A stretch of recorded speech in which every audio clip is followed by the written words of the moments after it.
Клучно е да се исполнат препораките да се направат реформи во клучни области во Македонија, посочи амбасадорот на ЕУ во Македонија Рокас на собраниската седница на Националниот совет за евроинтеграција и Комисијата за европски прашања, на која се разгледуваше последниот извештај на Европската комисија за земјава. Меѓу другото, Рокас потенцираше дека независното судство и борбата против корупцијата на загрижувачко ниво. Загрижува областа на владењето на правото, нема никаков прогрес во функционирањето на судството и никаков прогрес во борбата против корупцијата. Купната независност и финансиската независност на судството е подкопена од мешањето на други државни гранки. Претседателката на државава Гордана Силјановска-Давкова кажа дека овој извештај, како и претходните, не говори само за евалуираниот, туку говори за евалуаторот. Најчесто ние ја губевме енергијата на други прашања.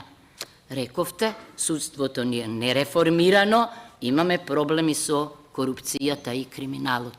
Но, зошто ни е истакнато дека за прв пат пред Венецијанската комисија се најде еден голем пакет на закони од областа на судството, меѓу кои законот е за јавно обвинителство.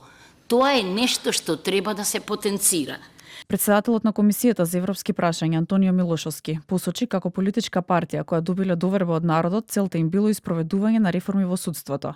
Додека пак претседателот на Националниот совет за евроинтеграција Венко Филипче потенцираше дека ова е еден од најлошите извештаи од Европската комисија за државава. Имавме една замисла за структурно, методолошко и кадровско обновување на Републичкиот судски совет. Но потоа веднаш имавме реакции и од домашни и од меѓународни актери дека не треба да се прави таков радикален потек.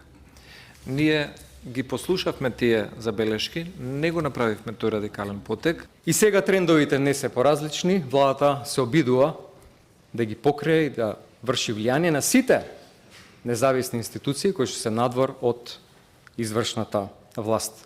Најмногу, најсилно, најексплицитно на судската власт, јавен и јасен притисок, што за прв пат предизвика од 1991 година јасна реакција.